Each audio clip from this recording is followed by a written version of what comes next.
एक शहर जहां लोगों के पास रोटी थी, कपड़े थे, पर पानी नहीं था।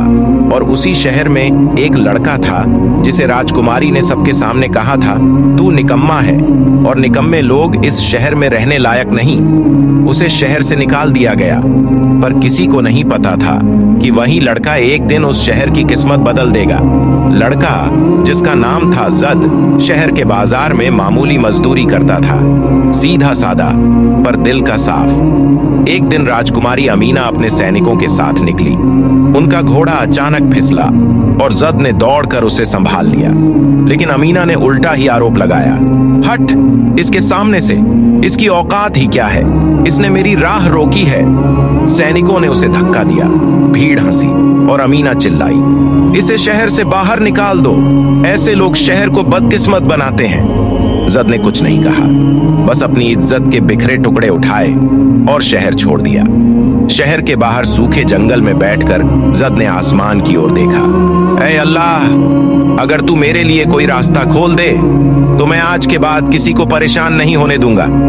वहीं कुछ मजदूर पानी की तलाश में आए। उन्होंने बताया, शहर सूख चुका है, फसलें मर रही हैं, कुएं सूख गए, लोग प्यास से बीमार पड़ रहे हैं। जद ने पूछा, कोई नया कुआं क्यों नहीं खोदते? वो बोले, कई बार कोशिश की, पर हर बार सिर्फ निराशा। पत्थर की दीवारें तोड़ना आसान नहीं। जद खड़ा हुआ और बोला, अगर आप लोग साथ दें, हम मिलकर एक नया कुआं बनाएंगे। लोगों ने उसकी आंखों में भरोसा देखा और उसके साथ चल पड़े।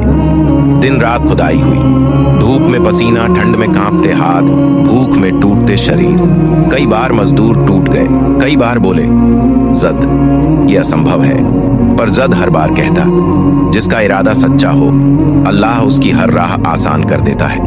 ये लाइन ही लोगों का हौसला बन गई। शहर में अफवाह फैल गई, वो निकम्मा लड़का लोगों को लेकर कुआं खोद रहा है।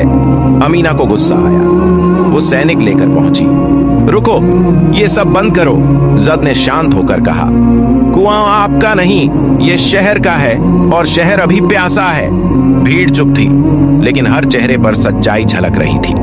अमीना पहली बार शर्मिंदा हुई। 3 हफ्ते बीत गए, मजदूर थक चुके थे।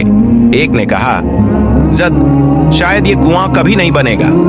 जद ने कुदाल पकड़ी, गहरी सांस ली और बोला, आखिरी एक बार, फिर चाहे तो छोड़ देना। उसने कुदाल उठाई, थम। अचानक जमीन के भीतर से नमी निकली, फिर एक हल्की आवाज और फिर पानी का तेज फव्वारा फूट पड़ा। लोग खुशी से चिल्ला उठे, पानी, पानी, पानी। किसी ने जद को गले लगा लिया, किसी ने रोते हुए सजदा किया। राजकुमारी अमीना चुप खड़ी थी, उसकी आंखों में आंसू आ गए। वो बोली, जद, मैंने तुम्हें बेइज्जती दी, लेकिन तुमने इस शहर को जिंदगी दे दी। आज से मैं तुम्हें निकम्मा नहीं, इस शहर का रखवाला कहूंगी। पूरा शहर तालियों से गूंज उठा। बादशाह सुलेमान भी वहां आए। उन्होंने जद के कंधे पर हाथ रखकर कहा, बेटा, जो दिलों को जोड़ता है, जो शहर को बचाता है, वह सच्चा हीरो होता है। आज से यह शहर सिर्फ मेरा नहीं, तुम्हारा भी है। कुएं का नाम रखा गया, जद का रहमत कुआं। शहर फिर हरा हुआ, लोग फिर मुस्कुराए और अमीना ने पहली बार जद की तरफ सम्मान से देखा। जिन्हें लोग फेंक देते हैं, कभी कभी वही दुनिया बदल देते हैं।